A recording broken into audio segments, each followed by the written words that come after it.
Hello, YouTube! My name is Scott, and I just got around to watching Cobra Kai.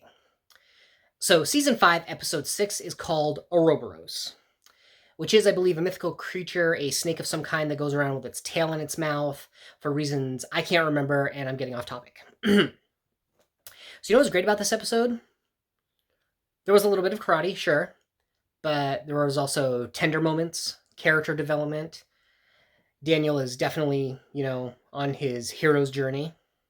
There's this one part that I absolutely love, and I will get to that in a little bit. Because first, believe it or not, I gotta talk about Kreese. Turns out he and Tori have been meeting in jail more than just the once we saw the last time. She comes in pretending to be his granddaughter, and he's got her working as a mole within Cobra Kai so that he knows what he needs to know to take Silver down when he gets out. How is he going to do this, you ask? Apparently by playing the role of a model prisoner. He doesn't bat an eyelid when a gang of criminals take his food in the mess hall and mockingly call him sensei. He seems to be making progress with the I want to say prison, but he's clearly not in prison. The prison therapist. I said it anyway. But none of this is getting him the early release that he wanted. And it turns out the therapist knew that he was just feeding her a line of crap. So he goes in with her and has a real session. He's, I guess, answering her questions honestly. Now, here's the thing. I know there's a breakthrough made because at the end, he says that he was just trying to teach all these kids to be better than he was. I don't remember most of it, though, because they did this trick where the therapist kept changing into different people from his life as he was talking to them, and I was kind of focused on that. Because it goes from his girlfriend who died when he was in Vietnam to, his former captain, the one that he basically killed, to Terry Silver himself. For some reason, it switched to Tori. It's all based on what he was saying, but I really can't remember. Then there's the, 84 version of Johnny, and they got a really convincing lookalike to play a younger version of Johnny. And then, present day Johnny. And right at the end, this part I remember, the therapist talking about, him being a better version of himself. And she switches to the version of him, basically, I think before he was a soldier. And we see that guy again because those bullies come back to threaten Kreese some more, and he takes care of them. All 6 of them. Maybe 5. And part of it is done while it's like the younger version of him fighting, and part of it is Kreese. And I don't know how that's supposed to get him out on good behavior, because, he got in a fight. To be fair, he didn't start the fight, but he damn well finished it. And everybody's cheering for him, Sensei, Sensei. So, all's good for John Kreese. Except that he's still going to be taking things out on Daniel when he gets out. Speaking of Daniel, the real meat of this episode concerns a few not so good things. For one, Daniel's deciding he doesn't want to do karate anymore. He says this as he puts on a pair of glasses to cover up his giant black eye and limps out of the house to go to work. Because Terry Silver did a number on him. And it's like I'm saying, this is where his hero journey began, because he kind of lost everything and now he's going to build his way back up. But speaking of Silver, that's the other bad thing. Because not only did he get reinforcements from Korea, where Tangsudo came from, but it's a woman named Sensei Kim Da-sung. I should have written this down. And Sensei Kim, let's say, because that I can actually remember. And her group of senseis. I thought it was funny that one of them has an eye patch, and I feel like that's somehow a throwback to old kung fu movies or something. But the other part of Silver's plan is to basically buy up all the dojos in the valley. And we see him do this with one, Topanga Karate. The sensei in charge didn't seem to know that once Cobra Kai bought him up, that he wasn't going to be sensei anymore. But I suppose we shouldn't really be surprised. Now, the one thing that gets me about this is, what about the All Valley competition? Isn't that supposed to be a competition between karate dojos? What is the point if they're all Cobra Kai?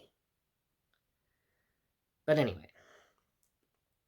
After taking over this dojo, Ensign Kim sticks around to see how many of the students are actually apparently worthy to study Tang Soo Do, which, by the way, is the style that Cobra Kai is based on. And she wants Tori to stay with her because she's an All Valley champion. And Tori happens to run into Devin, the girl who used to train under Johnny at Eagle Fang. They, believe it or not, actually bond, I guess, over their mothers because Tori's mother is sick and Devin's mother has passed. And it seems like Tori's kind of the better fighter because there's this exercise where Devin has to pick up a stick, Tori has to stop her and show no mercy, and she doesn't. She beats Devin down, and Devin just runs out. But Devin's mother taught her that the only way you fail is if you give up, which is why, like, the next day, she's back at the Cobra Kai flagship dojo to become a member. And it turns out the whole thing was a test set up by Silver and Ensign. Why do I want to keep saying Ensign? Must be the shirt. Sensei Kim, as a test for Tori, because Silver has something planned for her that's apparently bigger than she could have ever imagined. I don't believe it. And I've forgotten something. I almost did, and it was the part I really liked. Well, two of the parts I really liked. No. Well, anyway. So this whole takeover is happening live, and when Johnny sees it, thanks to Sam, he wants to go down and take Silver on, which probably isn't a good idea, but Chosen decides to go with him. And you get this scene between the two of them where they actually talk about Daniel. And it's interesting to see how they bond because they were both enemies of his, and now they're friends of his and allies. It's just a really nice moment. And they go into this dojo after the students have left, and it takes the two of them to take on one Tang Soo Do sensei, and then the next thing you know, there are 7 of them. So they decide it's time to leave. This is a part that I really love, though, because Johnny was like, you can't just take over the valley, and I almost did it again. Sensei Kim says, we already have. Now, do you know why I like that so much? Because it's a trope that you see everywhere. TV, movies, doesn't matter. Probably comics too. Where the good guy's like, you'll never get away with this. And the bad guy's like, I already have. And then you know what happens? The bad guy always loses. So you know that now Cobra Kai is destined to fail. Not just because, you know, Johnny and Daniel are the good guys in this, but because of that scene. Yeah. Now, speaking of Daniel, I think he really was ready to get back into just his life of selling cars, but Amanda drives him to the Miyagi-Do dojo, and they go into a room that he apparently doesn't go into. It's Mr. Miyagi's bedroom.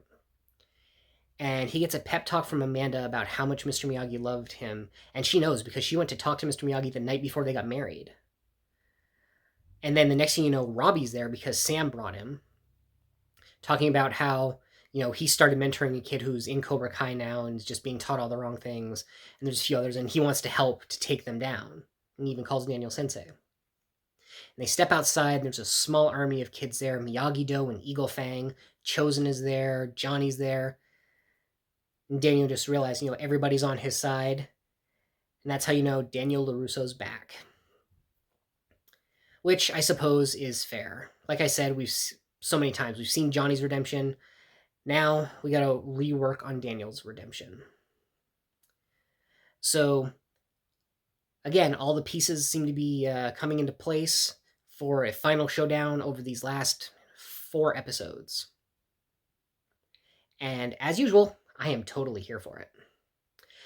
But that's what I think. What do you guys think? Drop a comment down below. You know, like the video, share it around, subscribe if you're so inclined. Hit that bell icon for notifications for when another one goes up. And until next time, I have been Scott, and this has been Just Got Around to Watching, an offshoot of opinions no one cares about. Everyone has opinions. This one was mine.